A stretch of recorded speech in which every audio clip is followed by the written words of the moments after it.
And then, as I'm sure most of you have done at some point, stumbled onto a Nick Hills video.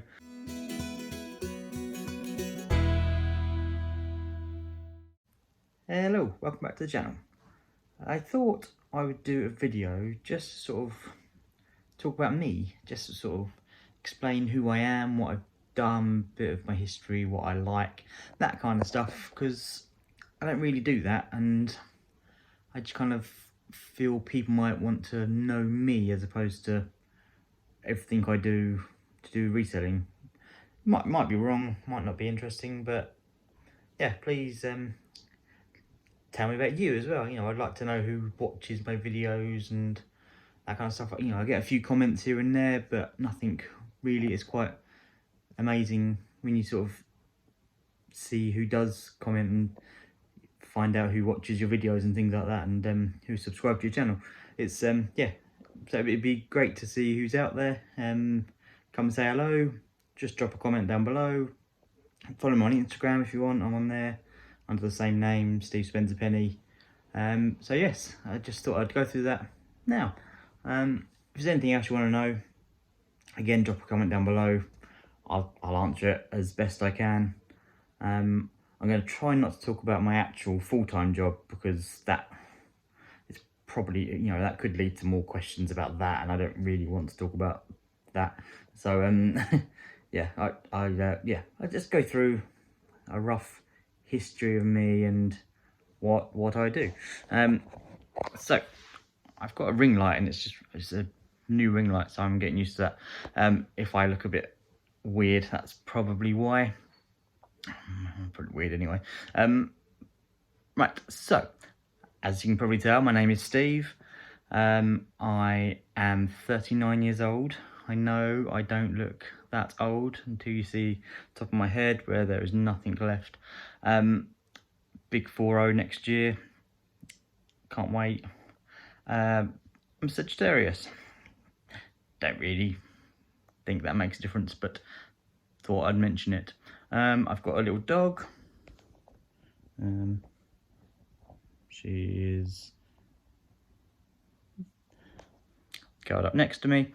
I've got a baby boy who is 10 months, almost 10 months old now. Into everything. Absolutely amazing. If you haven't got kids, give it a go. They're awesome.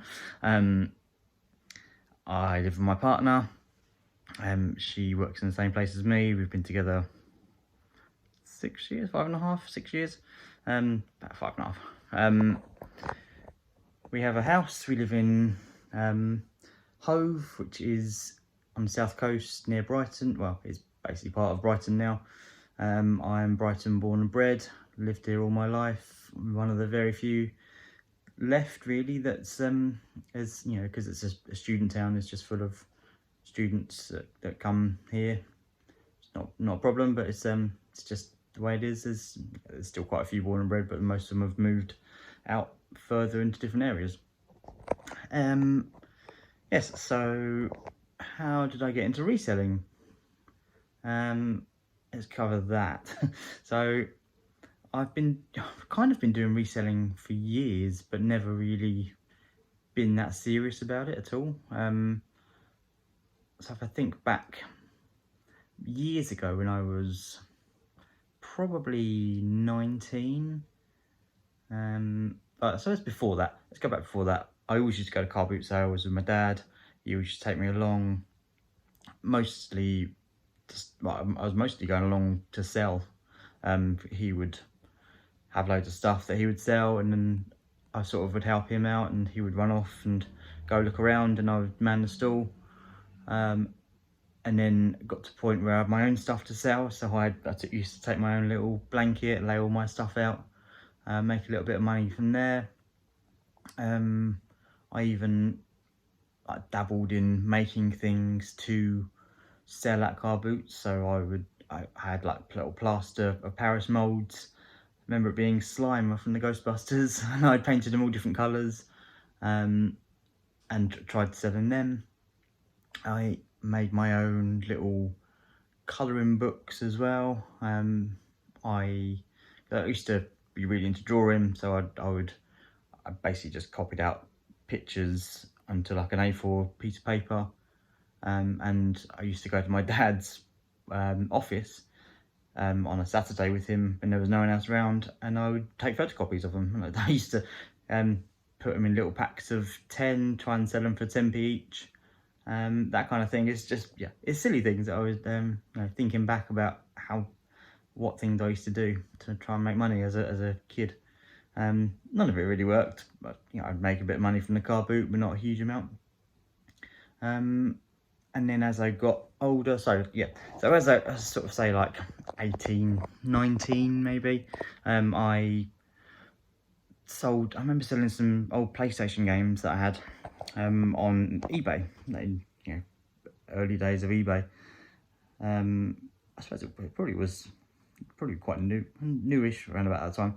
And then, list them 99p start, see how they do. And I remember looking on eBay for something, and I saw like bundles of games, like with some of the games that I've just sold that went for quite good money. So I was like, well, if I just buy that bundle, I basically get my money back. And that's kind of how, as I'm sure a lot of us started, but I remember being at that age thinking, why is no one else doing this? It's so easy. And they were. I think that was the problem. It got harder and harder trying to find bundles of games. But yeah, I remember if it had like Final Fantasy 7 in the bundle, it was, in those days, it used to go for like 40, 50 quid. I'm not even sure what it goes for these days, but the games, PS1 games used to go for really good money, and I would, I'd just search for bundles and just buy loads of stuff and sell them on. Didn't make a lot of money out of it, but it was just money that would sit in my PayPal account that I would then use to buy other stuff that I didn't necessarily need, I suppose.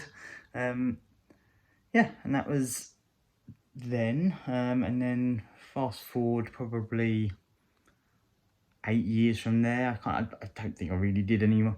I did more car boots sort of in the middle. I was sort of doing, I don't know, maybe a 2 or 3 year I'd start doing car boots. And then when I was about 28, I suppose, when I was about 27, 28, I'd been working in an office for about 6, 7 years by that point. And I realised that I wasn't really enjoying it. It was mainly the office I was working in. So I decided to go retrain as a carpenter, which was a huge change. A mate of mine was a carpenter, so I was like, oh, he's doing all right. I'll have a bit of that too. So yeah, I did 1 day a week at college doing carpentry. I did that for 2 years. Did like a 2-year course. And then about halfway through the second year at college, my job, it was based in Brighton, and then all of a sudden said, you've got to basically move to a different building, which was in a different place, which was about half-hour away. And by that point, I was getting fed up with it anyway. Wanted to go and do carpentry, so I was like, no, that's it. I'm not having that. So I handed my notice and left. Annoyingly, I didn't get any redundancy. There was redundancies going around, but because they'd offered me a job and it was in a certain radius, didn't get any redundancy money. So yeah, a bit annoying. But then I went and did carpentry. So I started working on the site. I was working all over the place. So I was working up in Oxford, and I had to get up at like 5:30 in the morning. Well, I think I had to meet them at 5:30 in the morning to get to site for 7:30. So I was up at 4:30. I did that for about 3 months, and I was just absolutely dead on my feet. I couldn't do anything. It was not how I pictured it, obviously. So then my mate who did do carpentry, who was doing carpentry and had his own business, I sort of messaged him and said, have you got any jobs going? And he said, actually, yeah, I've got, he used to do loft conversions, he still does do loft conversions, and said, I've got loads of offers to do, you can come work for me. So I did. Handed him a notice there, went and worked for him. So I did that for 5 years. 5 years. I was, I think I was with him about 4.5 years, something like that. So I was, doing loads of different stuff, basically doing loft conversions. You just, there's so much stuff that needs doing loads of different things. To be fair, I learned so much from it. There's so many skills I've got now which I wouldn't have had if I hadn't done that. Don't regret doing that at all. But the money I was on doing that was pretty terrible, and I was getting quite depressed doing it as well, just because I was not earning much money. The only way I could see to get out of that was to sort of earn more money to get better tools to then go and work on my own, but I didn't have enough money to go and do that. So in the end, I just quit and just was like, I can't do this anymore. Didn't really have a plan what I was going to do, so I just left. This was end of the year, New Year's Eve. I literally was out with my mate and just said, I'm not coming back, that's it, I'm done. So then after that, I went and worked, I got a temporary job where I am now. So I was temping for 6 months, I think it was. Maybe less.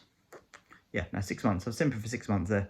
And after the first few weeks, I realised that I wanted to go and work there permanently. So I just kept looking out for new jobs, permanent jobs. So eventually, something came up.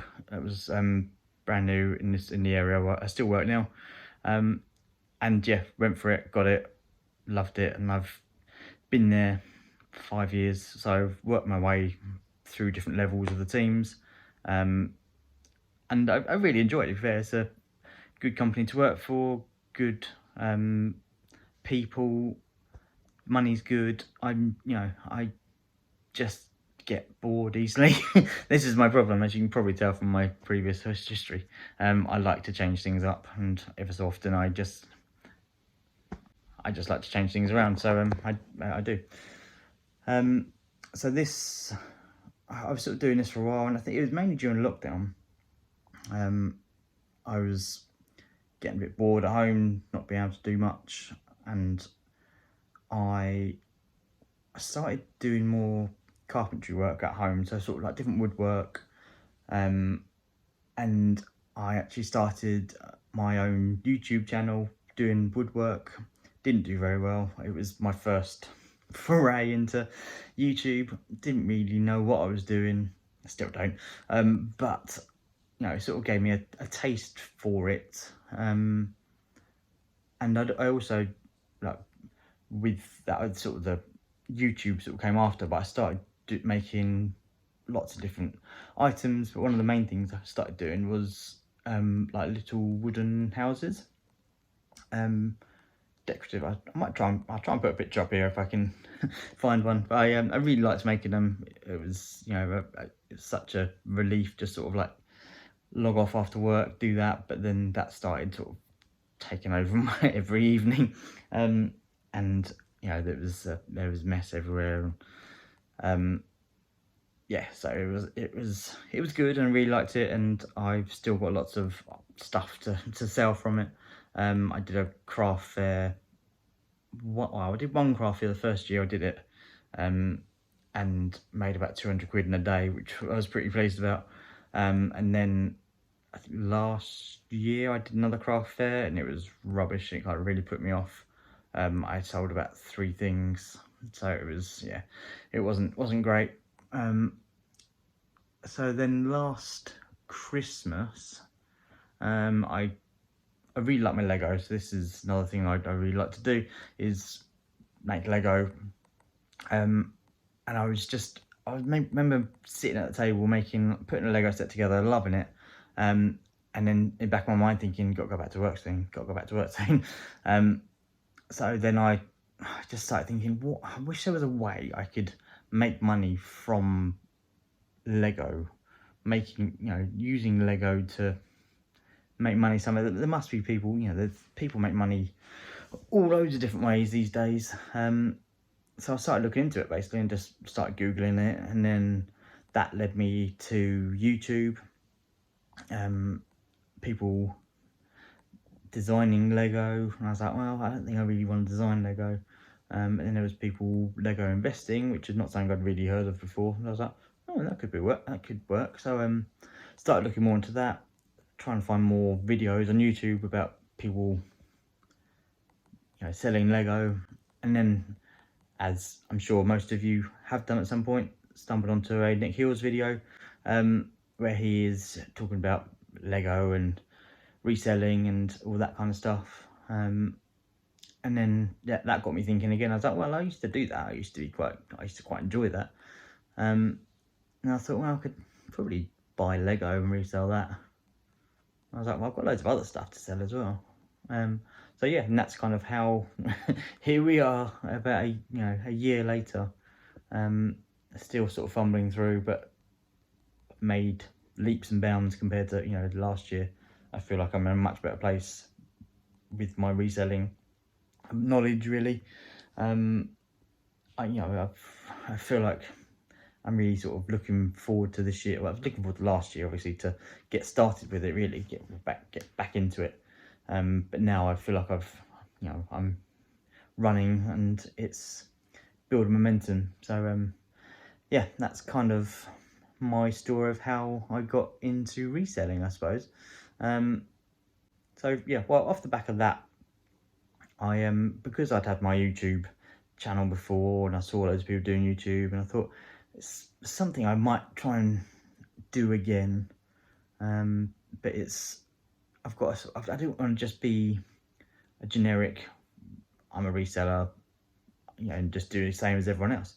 So I started thinking, well, I like to do my Lego, I like the Lego investing, and then I started watching loads more channels of people that invest in different ways, make money different ways. Started watching Cora Harrison, I think it is, and she's done a lot more on stuff now which goes over my head, but there's some of her early videos talking about reselling and that kind of thing. And she used to have a Lego store and making websites and lots of different things that all are very interesting. And I just thought maybe I can try and amalgamate all of my interests into one YouTube channel. So that's kind of what I'm trying to do. So sometimes you might not find my videos interesting. Apologies about that.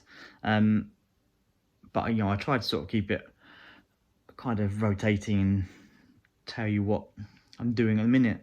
So this is what this is about. This is telling you everything that I like to be interested in. So yeah, a lot of it is making money, obviously, but saving money, all this, all kind of things like that, really. I hardly ever pay full price for anything. I'm very tight like that. So there's always some way of getting money off or using what I'm buying to make money. That's basically what I do. I've always kind of been a bit like that. So yeah, I will try and end it there, I think, because I've been gibbering for 20 odd minutes almost. So yeah, thank you very much. Let me know what you think. So tell me all about yourself, as much as you can in a little comment. But yeah, feel free to drop me a message on Instagram if that's easy, if you want to chat about anything. And thank you for watching. I apologise for gibbering on so long. Hopefully you found it interesting though. Drop me a like, very much appreciated. If you found that interesting. I won't do many of these videos, but just thought it was a good opportunity to talk about me. So thank you very much for watching, and I'll see you in the next video. Bye bye.